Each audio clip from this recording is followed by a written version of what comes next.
A gente está tendo uma mudança também na lei que trata da execução fiscal.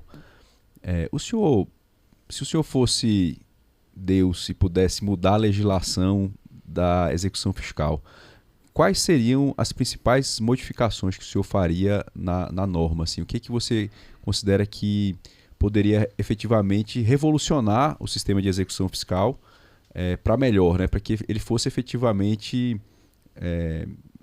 bem cumprido, né? Que se chegasse ao ponto em que se deseja, com a citação das pessoas, com a efetiva realização da obrigação tributária, né? Eu acho que a execução fiscal ela tem que caminhar por esse caminho que eu já tinha antecipado. Mudar um pouco essa concepção de execução, cita, dá bem a penhora e depois embarga. Tentar fazer uma coisa mais simples, né? Como a monitória, por exemplo, talvez nos próprios autos resolver aquilo ali, né? A questão, por exemplo, da penhora eletrônica, né? Melhorando. Poderia ter mais possibilidades de transacionar. Eu acho que nessa área tributária, a transação tributária deve ser privilegiada. Né? É lógico que tem um problema da transação, até o Chueire chama atenção disso no livro dele, que é uma transação do Estado, né? O Estado que tem um direito indisponível, né? Mesmo porque o lançamento é atividade plenamente vinculada. Tem um limite, né? Tem um limite, mas dentro desse limite acho que poderia a gente utilizar mais dentro da execução. A ideia de trazer o processo para se tornar um processo administrativo dentro das procuradorias, e a partir do momento em que você tivesse, às vezes, uma constrição, aí eventualmente a pessoa poderia entrar com mandato de segurança ou algo nesse sentido.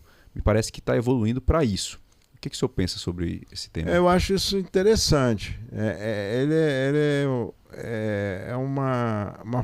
uma ideia que já é antiga. Já se tentou fazer isso, já deve ter uns 30 anos. Né? Desde que eu comecei, já tinha a ideia, chamava de penhora administrativa. Né?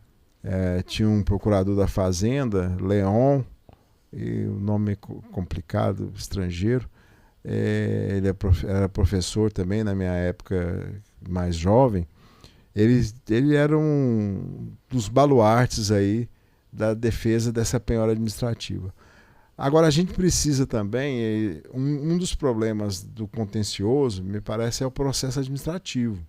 Prévio, né? É o processo administrativo prévio, né?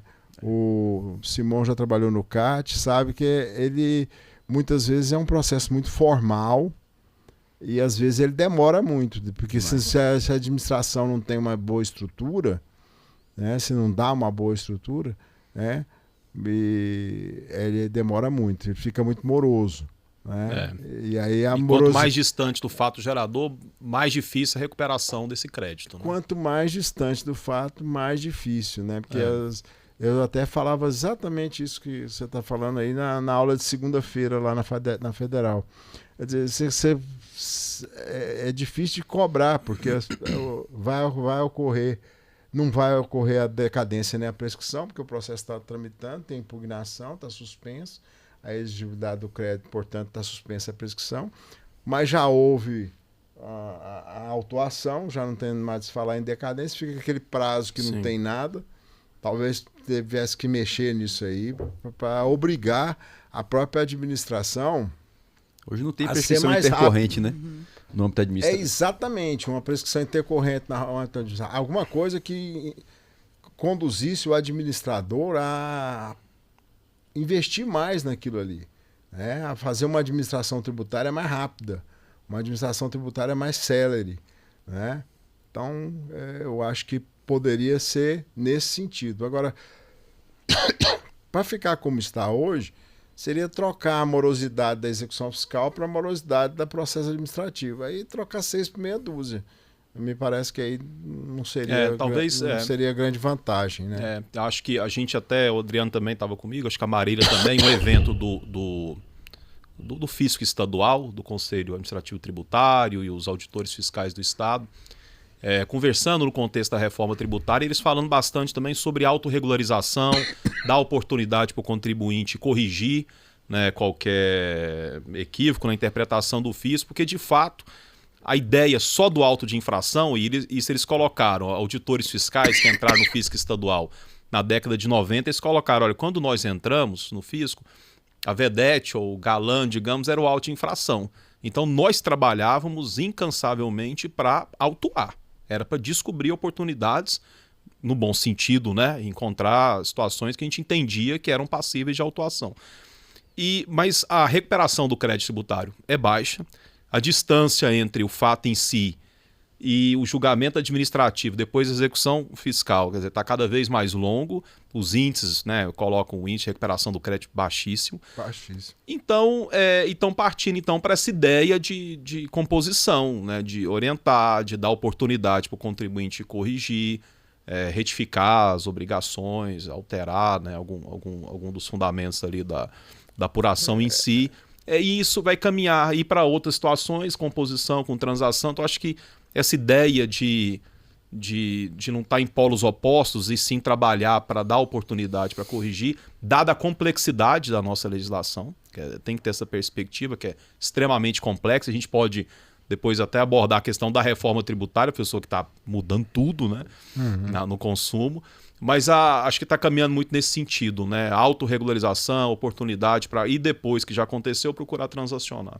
Eu acho que a composição é a solução.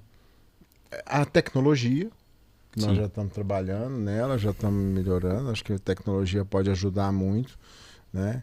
E a cooperação mesmo, essa palavra-chave aí, cooperação, na verdade. Eu também sou dessa época, né, de que, na verdade, tudo estava em cima do auto de infração, né? Era o auto que começava, e aí era o auto que o advogado tinha que derrubar de todo jeito. Eu acho que hoje tem formas mais adequadas de transacionar. E o próprio poder público conseguir ter mais uma forma de cobrança mais adequada, né? Por exemplo, se o valor for irrisório, né, pequeno, baixo, tentar extinguir aquilo ali, né? Não ficar atrás de coisas pequenas, porque acaba entulhando a administração. Custa mais cobrar do que o valor que se consegue arrecadar, né? Exatamente. E aí entulha tanto o processo administrativo quanto o processo judicial.